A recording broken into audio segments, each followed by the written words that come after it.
Welcome to Let's Talk Success. I'm Desiree Dubois, founder of An Empowered Woman and Let's Talk Success. And today I have the pleasure of speaking with Sharon Lechter, who is the author of Think and Grow Rich for Women. Good afternoon. How are you doing today?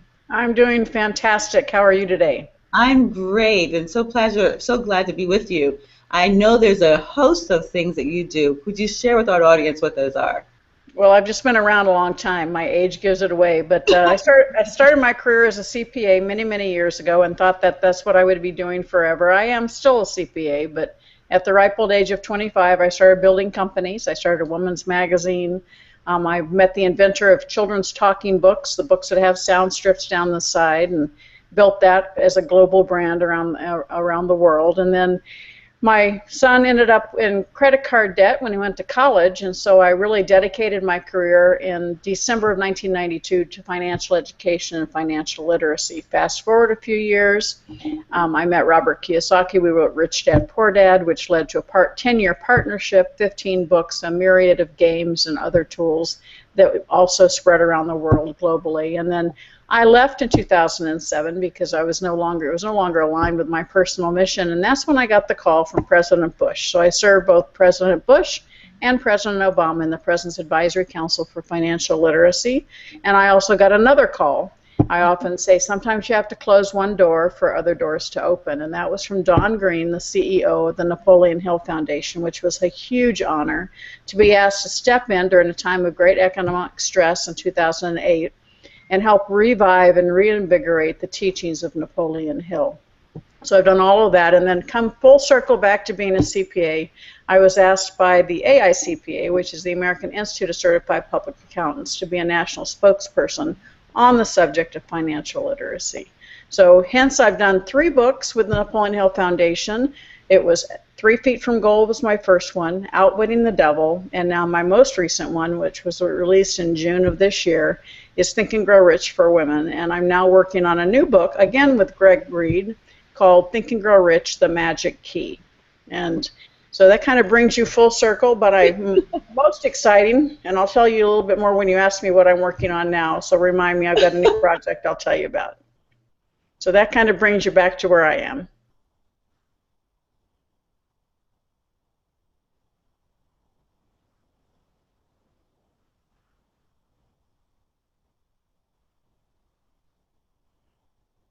Well, since I can't hear you, I'm going to continue talking. My project that I'm working on now is financial education. And we're going to be doing a bill. We're introducing a bill in January in Washington, D.C., and it's going to require financial education for anyone who gets financially backed student loans. And right now, that's the great big new bubble that's causing so many problems. We have $1.3 trillion in student debt. So welcome back. You're back. Good. That's amazing. But thank you. So, what's the book about for Think and Grow Rich for Women? How does it differ from the original one that I love so much and have read over and over and over again? Well, actually, the original book, Think and Grow Rich, is as valid today as the day it was written. Many of you who already know about this book know it was released in 1937, and it was really Napoleon Hill's life work. He spent 25 years doing the research and the writing, and when it was published in 1937, all the titans of business were men. But his words are still valid today, and so for many years I resisted doing anything specifically for women. But in the last 5 years, the world of business has changed from a very competitive environment to one that's more collaborative and cooperative, a much more fertile environment for women and our skills. And also women, I started getting frustrated that so many women are criticizing and complaining about not having enough women CEOs and not having enough women in the board seats. And all of those things are true, but I think we need to change the dialogue from criticism and negativity to one of let's celebrate the accomplishments that we've already made and how far we've come. So for instance, there's only 24 women CEOs in Fortune 500 companies. Do we need more? Yes. But there were only 2 in the year 2000. So progress has been made. Let's celebrate the progress. And if we can start approaching these things with a positive attitude instead of complaining and criticizing, I think we'll see more progress more quickly than if we continue to complain and criticize. I agree wholeheartedly, and we have made such great strides, and that's why we're really excited about the Let's Talk Success program. So we've been doing it for 8 years, starting as a telecall, and then we did it as a event once a year. We'd have the millionaires next door, and then we would also have the videos. We start doing shows where we do the interview style. And now what we want to do is be able to take it into their homes or offices where we would go through the tour and they would still be sharing their stories, their challenges, their victories, and their secrets to success. But our mission is just to be able to get more positive programming on the air. So the reality shows or don't show women that are successful women necessarily in a positive attitude. This way, these shows will be designed to educate, to motivate, and to create more community. And we're going to, the vehicle we're using is a mobile magazine. So that way people will be able to have on their mobile phones that will be able to share it worldwide. So we're just really fortunate to have people like you involved, and we're going to be showcasing and being able to spread the word that, yes, there's a lot of wonderful things that women are doing, and yes, there's a lot of success with women in business. And not only the millionaires, but the ones that are doing everything. So personally, you've reached such success in so many different areas. What are some of the things that you feel contribute to your success? Characteristics, habits, thoughts? Well, I think one of the issues is to understand that we all have limiting beliefs, and we need to really address them and recognize them, and we can get past them. I think my secret to success, again, let's start with the definition of success. I don't think success is necessarily the amount of money you have in your bank account. I grew up with a father who would say to me every night, "Have you added value to someone's life today?" So I think the definition of success is how you feel about yourself at the end of the day when you look in the mirror. Are you happy with the person that you are? Have you really helped someone else in their quest for success as well? And so success isn't related to dollars and cents. I think actually the subtitle of the book is using your power, your God-given power, to create success and significance. And so I think that's really the definition. And so for me, I have always strived all of my life. I've never striven for dollars. I always strive to do something different, to do something positive. When I was a young girl, when I left the corporate America world and started building companies at the ripe old age of 25, it was because I said, I'm working this hard, I should be working for myself, and that's when the entrepreneurial bug bit me. But it was really when I kind of came up with my own mantra, and this is what I challenge all of you to think about. So many of us say, find your why. Well, sometimes finding your why can help you identify your passion. But as an entrepreneur, I say, instead of asking why, ask why not. Why not do something different? Why not take the road less traveled? And so that's really been my mantra all of my life. Why not go against the crowd? Why not do something that you know needs to be done and continue in that struggle? As I said, I started in 1992, and I am still as passionate today as I was back then about getting financial education for every young person so that they can become masters of their money, not slaves.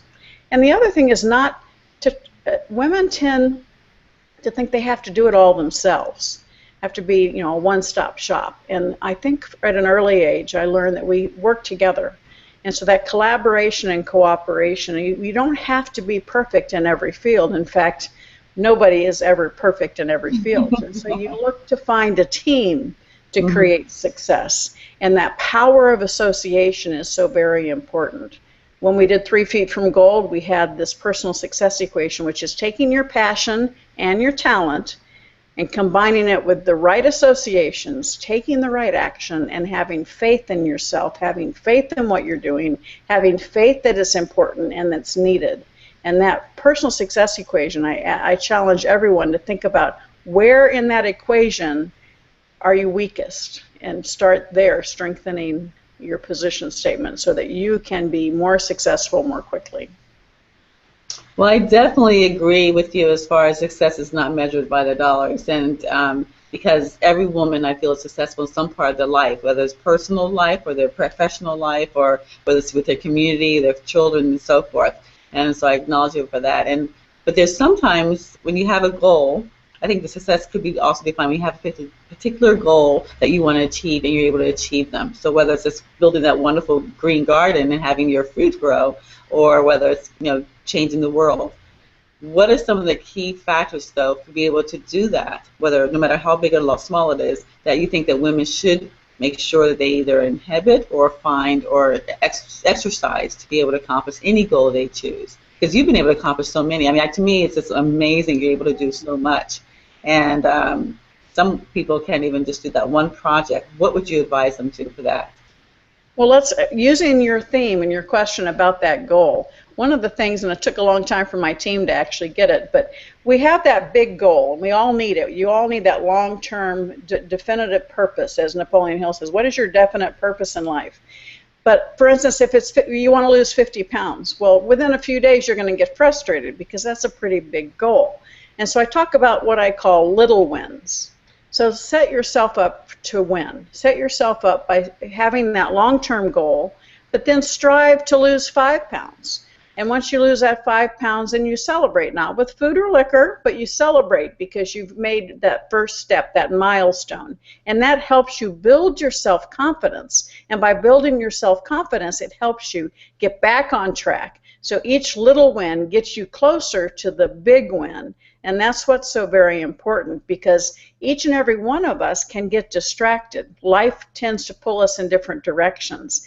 And so if you have small mile markers along the way that you know you've achieved it and you've celebrated, it's easier to see that big goal a lot more quicker. And so that's an issue that I think is very important. And the other thing that I do as women, the second reason I wrote Think and Grow Rich, is that I get really frustrated with this concept of work-life balance. So many of us feel guilt and shame because we just that's like an unachievable goal. And it is.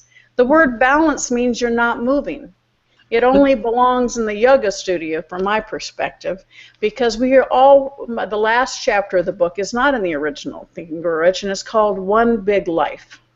And I want women to get rid of the work-life balance concept. Just throw it out the door and say, you are every aspect of your life, your family, your business, your physical self, your fiscal, your financial health, all of that is part of who you are.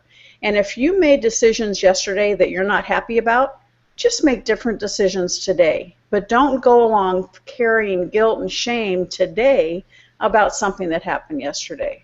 Know that every day you have an opportunity to change how your decisions that you're making and the directions you're going in to live one big life.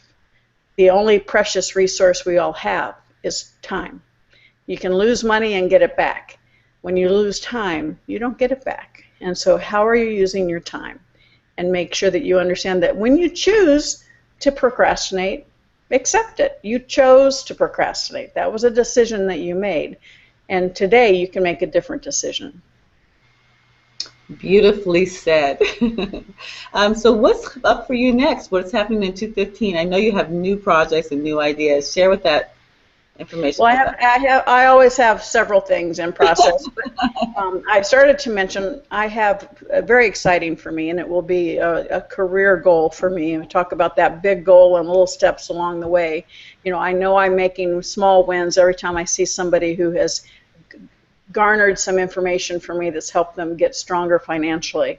But I've been asked, and I've been back in Washington, D.C., we're going to submit a bill in January that will require financial education be taught for anyone getting federally backed financial school loans. And I think it's very important, because if we're going to give them money, they need to be educated on how to spend it and how to use it so they don't get themselves in these deep, deep debts. That's really the greatest bubble that's still sitting. We have $1.3 trillion in student loans.